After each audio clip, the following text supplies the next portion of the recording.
Hello everyone and welcome to part 2 of the CAL. So at this point you should have your 2 hexagons completed. Now you want to fold them like this so you've got 2 L shapes joined together like this. How you do that is basically just by taking one corner and folding it in to the opposite corner. Pretty easy. So now that we've got our 2 hexis done, you'll be able to see your cardigan taking shape, which is really exciting. So we of course have our 2 sleeves here, and then this is going to be the body section. Now for most people, you'll probably find that the body isn't yet wide enough. So what we are now going to do is add in some extra rows in the middle here to make our cardigan a little bit wider depending on the size we're making. Now before we get started on adding the rows in the middle, I recommend taking some stitch markers or some safety pins. You could even use some bobby pins or even just some scrap yarn to join your cardigan along the top here. I'm going to put a stitch marker in this corner, this corner, this corner, and this corner. And that is basically just going to hold everything together so we can keep this shape. So we know that this is going to be the body section of our cardigan, and then these are going to be the sleeves. So as you can see, I've just got stitch markers in the top corners along the top of the sleeves. And now we're going to get started on adding some rows in here to the body section. All right, so we're just going to take one hexie for now. Obviously this is the sleeve edge where we've placed our stitch markers. So we're going to turn our work and we're going to be working along the body edge. Now, because we turned at the end of each round for our hexes, it really doesn't matter which side you've got facing in, which side you've got facing out. It should all look the same. So taking your hook, and we are of course just going to be using the same yarn that we've been using for the entire thing. We just want to place a slip knot onto our hook.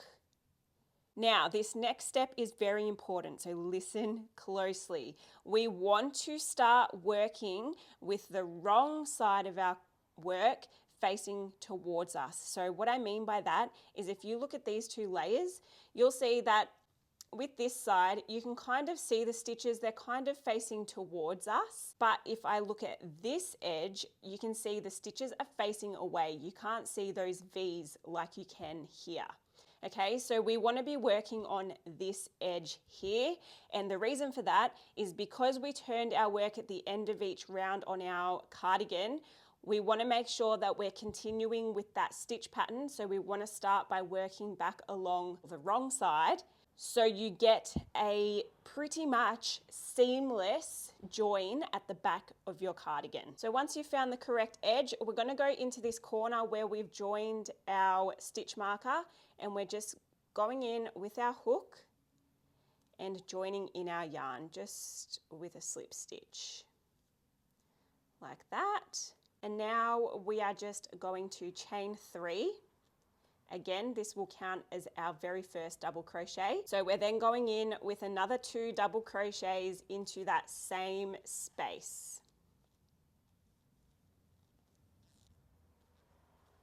So that will give us our first cluster. And now we're basically just going to be working as we have been, but instead of going in rounds, we're going to be going in rows. And we'll no longer need to create that corner space because we're just going in a straight line. So we're going into that next space in between clusters with 3 double crochets.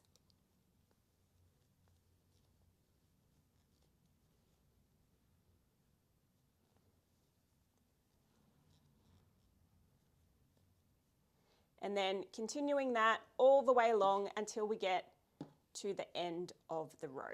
Here I am at the end of the row. So now all we're going to do is chain 3. And turn our work, and we're going to continue working back along this way. Now you're just going to repeat that until you have completed as many rows as you need to get your desired body width.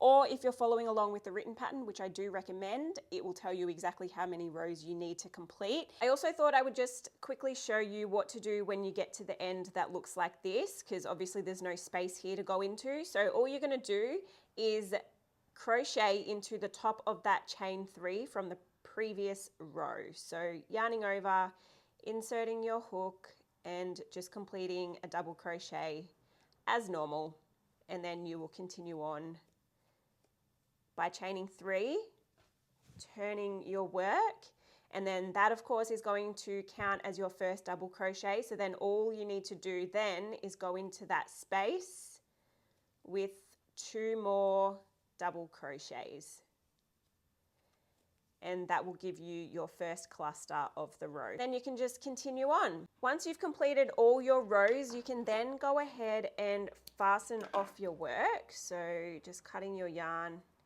and making sure that end is nice and secure.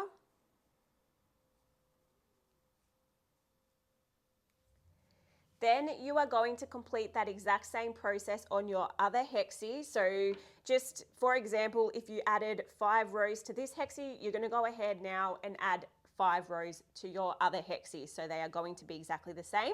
So once you've done that, come back here and we will seam up the back. As you can see, this is the front of my cardigan, and then this is the back, of course, because that's where we've just added in the rows. Now what we want to do is seam down this back seam here. So we're going to turn our work over. So we've still got our back seams touching, but we just want them on the outside so we can seam them together. So with your long tail, you are going to take your darning needle and just thread that yarn through. And we're going to be using the mattress stitch to seam the back of our cardi together. Now obviously this is not the only way that you can seam this together. The reason I've chosen the mattress stitch is because I find it the most seamless option. My goal here is to have this looking as seamless as possible, so that's why I've gone with the mattress stitch. But if you would feel more comfortable just slip stitching it together or crocheting it together, please feel free to do so. Just keep in mind that it may not be as seamless as you might like. If you're not familiar with the mattress stitch, I'm going to give you a quick overview on how to do it, but if you do want a more in-depth tutorial, please go and look up the mattress stitch on YouTube. There are heaps and heaps and heaps of tutorials out there. So basically we want the right side of our cardi facing out, and you'll see here that we've got these stitches that we can see. To get started, we are first going to be going into this corner space, so don't stress too much about this. We just want to join the corner spaces together, so just thread through like so. And now we will get started on the mattress stitch. So basically you want to hold your hexies together like this, and you want to match up the stitches on each side. So we've got the first stitch here on this side and the first stitch here on this side. So because my yarn is threaded through this side, I'm going to go through this side first. So finding that first stitch, and we're going to go in through the bottom of that stitch. So the loop that is closest to the other hexie pretty much. And we're just going to pull that through. Okay, don't have to pull it tight yet. We're just threading our yarn through and getting the hang of it first. We can pull it tight later, so no stress. Next, we want to find that next stitch, which is here, and we're going to go in through the bottom of that stitch as well, making sure we don't get our yarn tangled up. So just pull that through, and it's pretty much just like you're doing up a shoelace. You're just going to zigzag from side to side until we get all the way to the other end.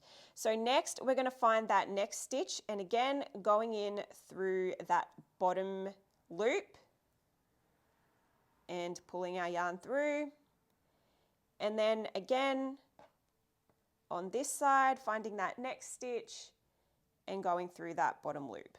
And we're just going to repeat that all the way to the end of the row. Now you'll see here that I haven't pulled it tight, but then if we tighten it up, I'll just give you a little preview.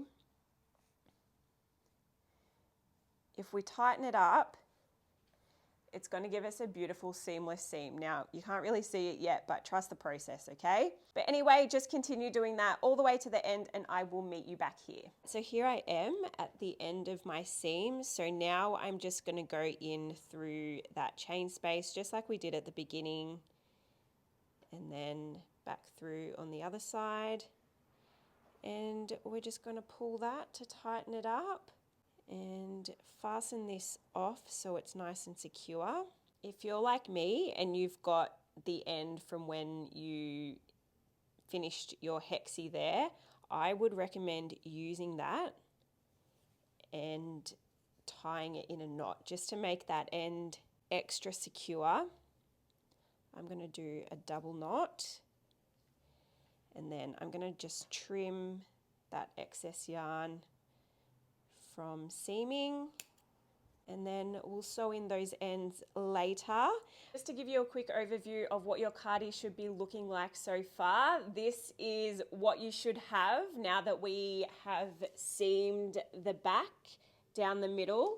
Now, we've got an optional step here. If you are quite busty or you would like some extra room in the front, you can now go ahead and add some extra rows to the front panels as well. This is going to work exactly the same way as we added the rows to the back. So I'm not going to go through instructions for this because it's literally the exact same steps. So if you do want to go and add some extra rows to the front, please go and do that now. If you are going for the fold down collar look like I am, I would recommend adding some extra rows to the front, because otherwise, once your collar's folded back, you're going to have a huge big opening at the front. The good thing is that now we've seamed it at the back. As long as you keep your stitch markers in, you may even like to just add a few more along here, you can now go ahead and try it on. So you'll be able to get a rough idea of whether or not you want to add those extra rows at the front. I will be adding a few extra rows. All the details of what I do will be in the written pattern, so please go and check that out. Once again, if you've added rows to the front of your cardi, it should now look like this. When you try this on, your cardi should come together without it pulling from the side. So it should sit nice and flush, just like this, if you are going to be adding the bow closures. If not, and you want your cardi to sit open, then you may choose to add less rows, or you may not add rows at all, but I'm going to be adding the bow closures, of course. That wraps up part 2, and I will see you all in part 3, where we're going to be seaming along the top of the sleeves, adding some extra length to the sleeves, and then we also have the option of adding some extra length to the bottom as well. See you in part 3.